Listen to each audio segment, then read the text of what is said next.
ஜீவன் முக்தி, வாசனாக்ஷயம், மனோநாசம், இதெல்லாம் வெவ்வேறு பெயர்களால சொல்லப்பட்டாலும் இதுக்கு தான் முக்தின்னு பேரு. ஜீவன் முக்தி வேற, மனோநாசம் வேற, வாசனாக்ஷயம் வேற அப்படின்லாம் அர்த்தம் பண்ணிக்க கூடாது. மனது அப்படிங்கிறதே ஒரு வாசனைகளுடைய தொகுப்பு தான் மனசு. அதனாலதான் அடுத்த என்ன வந்துட்டு இருக்கு. நமக்கு முன்னாடி ஒருத்தர் இருக்கார், அவருக்கு வரா மாதிரி நமக்கு வரல, நமக்கு வரா மாதிரி அவருக்கு வரல. எவ்வளவு ஜனங்கள் இருக்காளோ அவ்வளவு பேருக்கு வித்தியாசமா எண்ணங்கள் வருது. காரணம் வாசனை. வாசனைன்னா ஒன்றும் இல்லை, எதை நம்ம நிறைய திரும்ப திரும்ப பண்ணி பழகி இருக்கோமோ அது வாசனை. அந்த திரும்பி பண்ணி பழகி இருக்கிற வாசனையில தமோகுணமான வாசனைகள் டக்குன்னு பிடிக்கும், ராஜசமான வாசனைகள் அடுத்ததா பிடிக்கும், சாத்விக வாசனைகள் அவ்வளவு லேஸ்ல பிடிக்காது. ஒரு 10 நாள் கார்த்தால 5 மணிக்கு காஃபி சாப்பிட்டுட்டா அடுத்த நாள் காஃபி இல்லைன்னா என்னவோ மாதிரி இருக்கு. காஃபி சாப்பிட்டாதான் சரியா இருக்கு. நம்ம வீட்டுக்கு டெய்லி நம்முடைய சிநேகிதன் 5 மணிக்கு வந்து பேசுவான், 6 மணி வரைக்கும் அவனோட பேசிட்டு இருப்போம்.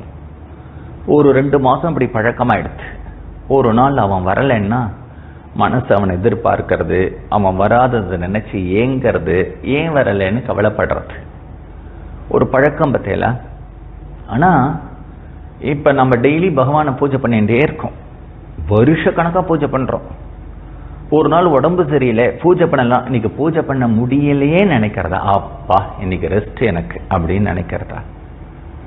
உண்மையை சொல்லணும். அப்படி நிஜமாவே இன்னைக்கு பூஜை பண்ண முடியலன்னு நீங்க நினைச்சேன்னா பொருத்தியாருக்காகலாம் சொல்லக்கூடாது, சத்தியமா சொல்லணும். நீங்க பக்தன் ஆயிட்டேல். இல்ல இன்னைக்கு அப்பா எனக்கு ரெஸ்ட் ஃப்ரீயா இருக்கேன்னு நினைச்சேன்னா அந்த பக்தி இவ்வளவு 2 வருஷம் பண்ணி ஒட்டலை பத்தேலாம். சாத்வீகம் அவ்வளவு ஈஸியா ஒட்டாது.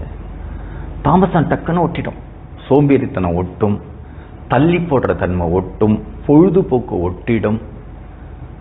ஆனா இது ஒட்டாது. இல்லைன்னா சாதிக்கணும் இருக்கே ஒரு ஊக்கம், உற்சாகம், அதுதான் ராஜசம், அது கூட ஒட்டிடும். ஆனா இந்த ஒரு நம்ம இவ்வளவு ஜபம் பண்ணணும், இவ்வளவு தியானம் பண்ணணும், இவ்வளவு பூஜை பண்ணணும் பண்ணிட்டே இருக்கமே, அது அவ்வளவு சீக்கிரம் ஒட்டாது. சாத்விகம், இந்த சாத்வீகம், ராஜசம், தாமசம் இதனுடைய கலப்பா இருக்கிற வாசனைக்கு தான் மனசுன்னு பேரு. ஏன் இந்த மனோநாசம்னு சொல்றா அப்படின்னா, சும்மா ஒரு லைட்டர் வெயின்ல பார்ப்போம். நமக்கு மனசு திடும்னு ஒரு தப்பு பண்ணணும்னு தோன்றது. அறிவுனால நம்ம எவ்வளவு கண்ட்ரோல் பண்ணி வைக்கிறோம், பார்க்கிறோம், வேண்டாம் தப்பு பண்ணாத, வேண்டாம் விட்டுடு அப்படிங்கிறோம். முடியல, மனசு ஜெயிச்சிடுறது. நம்ம இந்திரியங்கள் நம்மளை பலமா பிடிச்சு இழுக்கிறதுனால அந்த தப்பை நம்ம பண்ணிடுறோம்.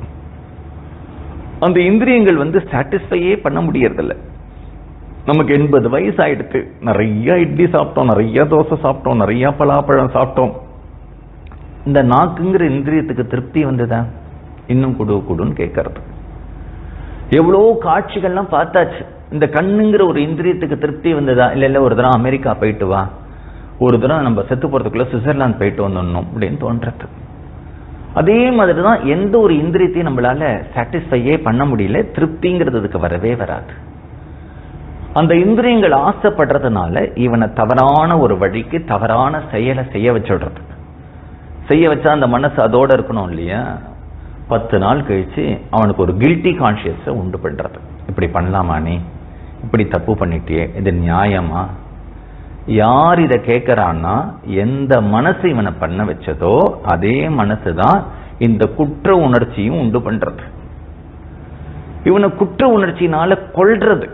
உடனே ஓடு போ, கோவில்ல போய் சுவாமி கிட்ட மன்னிப்பு கேளு, இனிமே நான் அதை பண்ண மாட்டேன், தெரியாதனமா பண்ணிட்டேன்னு மன்னிப்பு கேளு அப்படிங்கிறது. இவன் ஓடுறான் சுவாமி கிட்ட, சுவாமி தெரியாதனமா அந்த தரம் தப்பு பண்ணிட்டேன், அடுத்த தரம் நான் பண்ணவே மாட்டேன், என்ன மன்னிச்சிடுங்க அப்படின்னு இவன் வேண்டிக்கும் போதே மனசு திரும்பி எழுந்துக்கிறது. ஆமா, உன்னை பத்தி தெரியாதா? இப்படிதான் நீ என்ன பண்ணுவ, 10 நாள் முன்னாடி வேண்டின்ற, திருப்பி தப்பு பண்ணின, அடுத்தது பாரு இன்னும் 10 நாள் கழிச்சு நீங்க வந்துதான் நிக்க போற. இப்படிதான் நீ சும்மா பிரதிஜை எடுத்துப்ப, என்ன பண்ண மாட்டேன் அப்படி பண்ண மாட்டேன்னு பிரதிஜை எடுப்ப, பண்ணின தப்புக்கு மன்னிப்பு கேட்ப, அப்புறம் இங்க வேற அட்வைஸ் வேற பண்ணும். உண்மையான மன்னிப்புங்கிறது என்ன தெரியுமா? திரும்பி அந்த தப்பை பண்ணாம இருக்கிறது தான் அந்த மன்னிப்பு அப்படின்னு சொல்லும். இந்த மனசு அப்படிங்கிறது எப்படி இருக்கு அப்படின்னா, அதுதான் நம்மள தப்பு பண்ண வைக்கிறது, அதுதான் நம்மள குற்ற உணர்ச்சியை தூண்டுறது, அதுதான் போய் மன்னிப்பு கேளுன்னு சொல்றது. ஆமா மன்னிப்பு கேட்டா ஆச்சா அப்படின்னு நம்மள அதுலயும் இப்படிதான் மனசு ஒரு கூடவே இருந்துட்டு ஒரு மனிதனை படாத பாடுபடுத்துறது. சுகம் துக்கம் ரெண்டுத்துக்கும் மனசுதான் காரணம். பந்தம் மோட்சம் ரெண்டுத்துக்கும் மனசுதான் காரணம். ஒரு மனிதனை நல்லவன் கெட்டவன் படித்தவன் படிக்காதவன் நல்ல அழகா பழகக்கூடியவன் இதெல்லாம் மனசை வச்சுட்டு சொல்லக்கூடிய விஷயங்கள் தான். சரீரத்துக்குன்னு ஒரு தன்மையும் கிடையாது. அது மூச்சு விடும் சரீரம், அதனுடைய ஆர்கன்ஸ், அதனுடைய ஒரு ஆக்ஷன் தான் சரீரம். இந்த மனசை எப்படி அழிக்கிறது இல்லாம பண்றதுன்னா, ஒரு கல்யாண வீடு, அந்த கல்யாண வீட்டுல ஒருத்தர் வரார். அந்த பெண் வீட்டுக்காரர்கள்லாம் வந்திருக்கா இல்லையா, அவள்கிட்ட போய் சொல்றார், இந்த மாப்பிள்ளை வீட்டுக்காரா இருக்காளோ அவர்கிட்ட நீங்க ஜாக்கிரதையா நடந்துக்கணும். அவர்களுக்கு பிடிக்காதது ஏதாவது கொஞ்சம் பண்ணிட்டா கூட அவர்கள் கல்யாணத்தை நிறுத்திட்டு போயிட்டே இருப்பா. இப்படி நிறைய இடத்துல நடந்திருக்கு, ரொம்ப ஜாக்கிரதை அப்படின்னு இந்த பெண் வீட்டுக்காரர்கள்ட்ட போய் மாப்பிள்ளை வீட்டுக்காரர்கள்ட்ட சொல்றா. அதே ஆசாமி என்ன பண்றான்னா, மாப்பிள்ளை வீட்டுக்காரன்ட்ட போயிட்டு இந்த மாதிரி இந்த பெண் வீட்டுக்காரர்கள் நிறைய போலீஸ் டிபார்ட்மெண்ட்ல அவ ரிலேஷன்ஸ் எல்லாம் இருக்கா, நீங்க டௌரி கிௌரின்னு ஏதாவது கேட்டல்னா அவ கம்ப்ளைண்ட் கொடுத்துருவா, ஜாக்கிரதை அப்படிங்கிறா.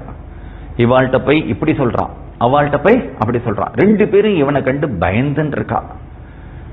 இவனை பார்த்து, சார் நாங்க பண்றதெல்லாம் சரியா இருக்கா, பெண் வீட்டுக்காரர்களுக்கு சந்தோஷமா இருக்கா, வெதர் தே ஆர் ஹாப்பி அப்படின்னு கேட்கிறா.